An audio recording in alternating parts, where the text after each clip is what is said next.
My name is Kamla Hawkins and I'm 28 years old. I got married to my colleague Daniel 2 years ago. Daniel is a bit older than me and he told me he liked me first. It took some time, but eventually I got pregnant after we got married. The baby is due later this year. Now that my morning sickness has gone away and I feel better during my pregnancy, I'm starting to get everything ready for the baby.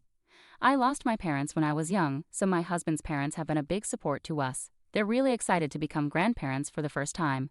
They live in a countryside area, so we don't see them often. They always remind me to take good care of myself and eat well to have a healthy baby. They send us fresh vegetables and fruits they grow themselves. Lately, I've noticed I've gained a bit of weight, maybe because I've been enjoying all those fresh veggies and fruits so much. I have an older sister named Sophia Baker, who is 32 years old. She's married and has a sweet 3-year-old daughter named Maya. Sophia's husband, David, adores Maya and often jokes, "I won't let anyone marry her. If they ask, I'll scare them off." Sophia just laughs and says, "Oh, stop it, you." Since I found out I was pregnant, Sophia has been incredibly supportive and helpful. She gives me lots of advice and acts like a great mentor. If you ever have any questions, just ask me, okay? I've been through this before, so I can help. She also gave us some baby stuff she doesn't need anymore, which will save us money. Whenever I have appointments with my gynecologist, Dr. Rodriguez, Sophia usually comes along with me. Dr. Rodriguez is very experienced and trustworthy. Once my husband Daniel joined us for a session. The doctor emphasized, "The most important thing is the health of the pregnant woman, right, Daniel?" Daniel nodded seriously, agreeing. "Absolutely. She shouldn't be doing heavy lifting or reaching for high things. It's okay for her to exercise moderately, but don't overdo it," the doctor advised. Daniel listened carefully and then reassured me, "Don't worry, I can handle the cooking and grocery shopping. I'm happy to help with cleaning and laundry too," I asked him directly. He smiled and agreed, "Of course. It's not much different from what I do now. I can take care of the heavy shopping, like drinks." It made me really happy to see him so supportive and involved. After we got married, I decided to quit my job and now I work part-time at a local supermarket. My job involves being a cashier and restocking shelves.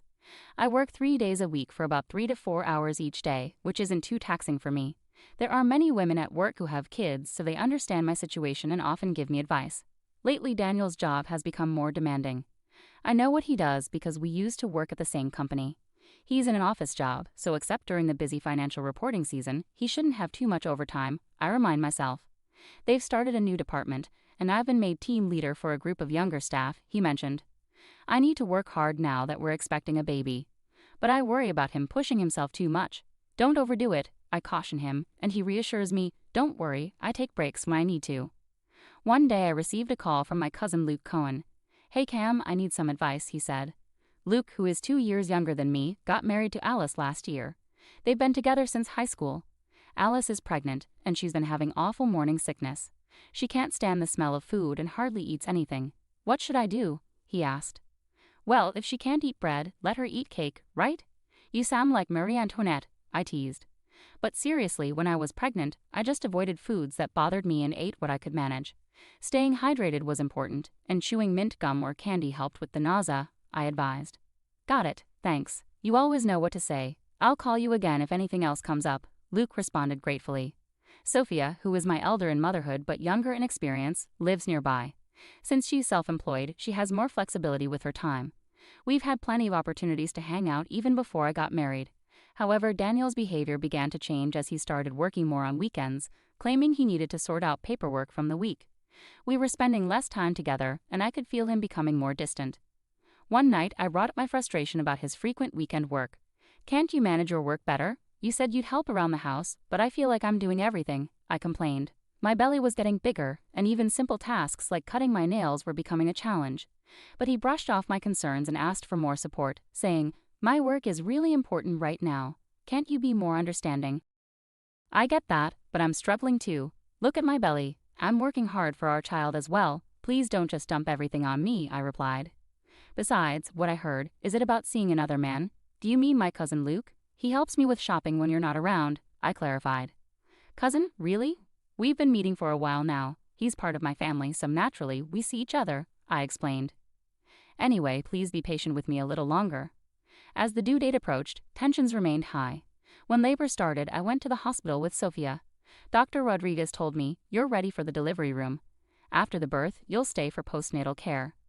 Daniel couldn't be there for the birth or help with hospital preparations due to work, so Sophia took care of everything. 5 hours after arriving at the hospital, I gave birth to a boy. Despite the pain, the midwife said it was a straightforward delivery. Seeing my baby's adorable face made everything feel worthwhile. That night, Daniel finally visited the hospital. Dr. Rodriguez warmly said, "Congratulations on your wife's hard work. Hold your baby and enjoy this moment." I was tired but excited to see Daniel's reaction. However, he didn't smile and remained silent after seeing the baby. Then he asked, "Is he really my child?" "What? That's your first thought?" I was shocked and speechless. Dr. Rodriguez reassured us, "Give it some time. You'll grow to love him." Gathering my thoughts, I turned to Daniel and said firmly, "This is our child. Let's work together to raise him." Despite my plea, Daniel remained impassive. Then, out of nowhere, he said, "Doctor, I have a request. Please conduct a DNA test for the child." What? I was stunned by his request. A DNA test? Did he seriously doubt that this was his child? It felt absurd and deeply hurtful. Dr. Rodriguez was taken aback. "Well, it's possible to do that, but these aren't the kind of words you should be saying on the day of the birth," she tried to reason with him. Daniel insisted, "Please, I need it." Feeling wounded, I couldn't hold back. "Do you doubt me? This is devastating," I cried out. The pain of childbirth suddenly seemed trivial. "I just want the truth. If the test shows he's really our son, that's all that matters. It would bring me peace of mind, or is there some reason you're worried about?" Was he implying I had something to hide? It was a terrible accusation. "I don't expect you to thank me, but asking for a DNA test right now is beyond hurtful." As tensions escalated, Dr. Rodriguez reluctantly agreed. "All right, we'll proceed with the test." Feeling disheartened, I knew deep down that the child was Daniel's, so I braced myself for what was to come. After Daniel left the room, tears streamed down my face. I had hoped for his happiness, but instead he had doubted me so deeply that he insisted on a DNA test. Following Daniel's request, we conducted the DNA test and arranged to receive the results over the weekend. When he returned to the hospital on the day of the report, Daniel appeared unusually composed. Dr. Rodriguez handed over the report. "Let's get straight to the point. The test results show that the probability of Daniel being the father of the boy is..." Dr. Rodriguez paused before delivering the devastating news, 0%. This child is not biologically related to Daniel. I was in utter shock, on the verge of collapse. But how is that possible? I struggled to comprehend any explanation. My mind went blank. Daniel smirked triumphantly. "Just as I suspected. You tried to pass off a child from an affair as mine." He pointed accusingly at me. "We're getting divorced. You're solely responsible. Get ready for significant alimony payments." After Daniel left the room, I was left in shock and disbelief. I turned to Sophia and Luke for advice. Sophia listened quietly, then spoke firmly. "This is a false accusation. We need to clear this up." Luke, strangely smirking, assured me, "Don't worry, everything's fine on my end." Sophia snapped back, "This is serious, not a joke." Luke chuckled, seeming amused. I couldn't tell if they were taking the situation seriously or enjoying my distress. Later, Daniel called me. "I decided to file for divorce. My parents support me. As the victim here, I'll be seeking alimony, maybe around $30,000. I'm thinking of leaving it all to a lawyer. Is that okay?" He continued coldly, "Oh, and you'll cover the hospital bills yourself. I won't pay a cent for someone else's child." I replied sharply, "Do whatever you want." "Fine, do as you wish. I feel like a stranger now. If you can't pay the alimony, I'll take the house and land." "It's my right as the victim," Daniel remained defiant. "Those properties were inherited from my deceased parents. I don't care. Anyway, I'm busy with the divorce preparations. I'll get in touch later."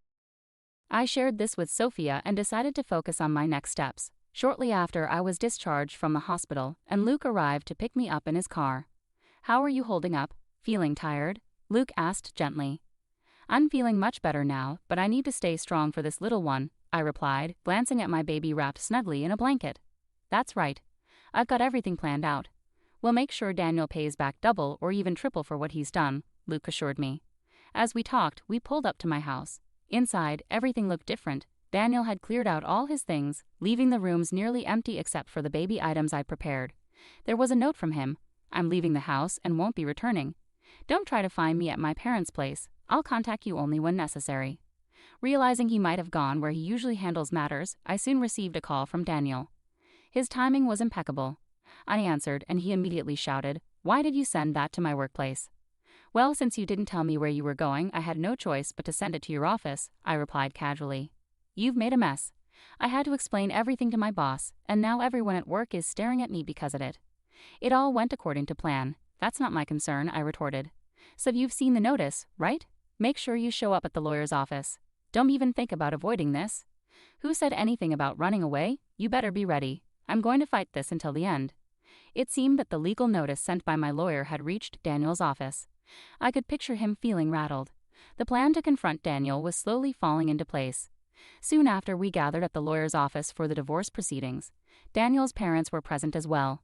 Sophia and her husband David, who works in construction and has always treated me like a sister, accompanied me. The meeting began. My wife cheated and had a child, trying to pass it off as mine and using my money. This is extremely deceitful, so I'm not only seeking alimony but also asking for the house and land in her name as compensation, Daniel asserted confidently. But I was prepared for anything. My lawyer began to explain.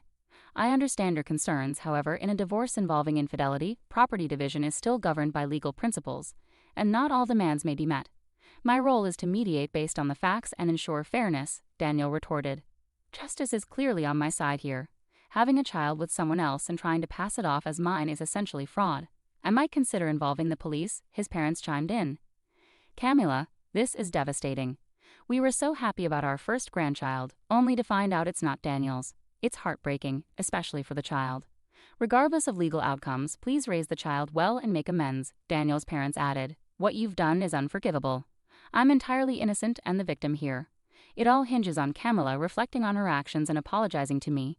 Do you have any remorse or intention to apologize? Daniel was convinced of his impending victory. Now is the perfect time. No, Daniel, the one who needs to reflect and apologize is you, I responded calmly. Taken aback by my unexpected retort, Daniel stood up. What are you talking about? I know everything. What if your affair partner found out? I might seek compensation from him too. I've invited someone here who knows about your actions, I continued teasingly. Are you out of your mind? I'm the victim here. Daniel was now on the defensive. I'm the victim here, so who are these witnesses? I declared. Thank you for waiting. Please come in, I beckoned, and two individuals entered the room. Daniel looked stunned. And who are you? I asked the first person. I'm Dr. Rodriguez from the maternity clinic, the first person answered. And you? I turned to the second person. Hi, I'm Luke Owens, Camila's cousin, the second person replied. You're Camila's affair partner. Did you have a child with your cousin? Daniel demanded, his voice tinged with accusation. Don't be disrespectful. My wife, Alice, is pregnant, and I've only ever sought advice from Camila as a friend, Luke clarified. I've never seen her in any other way. Please don't make baseless accusations. Luke, isn't that a bit harsh? I interjected, trying to diffuse the tension. I'll have to scold him later, Dr. Rodriguez interjected with a wry smile. Sorry about that. Please let me explain, I urged her to continue. Thank you. Let me make it clear. Based on the DNA test results, the baby is unquestionably the biological child of both Daniel and Camila, Dr. Rodriguez stated firmly. Daniel was visibly shocked and exclaimed, but the test showed the child wasn't mine. You must have paid off someone to falsify the results. My husband, who is the hospital's chairman, confronted the technician, and he confessed tearfully. We have a recorded confession. Even I felt like confessing when faced with that husband, Dr. Rodriguez explained. Daniel clenched his jaw. Camila's sister brought a strand of your hair and requested a retest. Normally we wouldn't proceed with this, but after hearing her side, we agreed. The second test confirmed that the baby is indeed yours, and we have terminated the technician who assisted you. His actions compromised the integrity of our hospital, Dr. Rodriguez concluded. Daniel, why would you do such a thing? I confronted him, standing up. Sophia spoke up on behalf of the speechless Daniel. It's because Daniel was the one cheating. Daniel's parents were left speechless, their initial shock apparent. Daniel was the cheater. We saw him with another woman downtown on a Saturday, I revealed. He claimed he was working that day, which seemed suspicious to us. We asked Luke to investigate, Sophia added. Yeah, I used to work part-time at a detective agency in college, so I know how to dig into these things. We gathered plenty of evidence of his affair. Here's a recording of their conversation, Luke explained.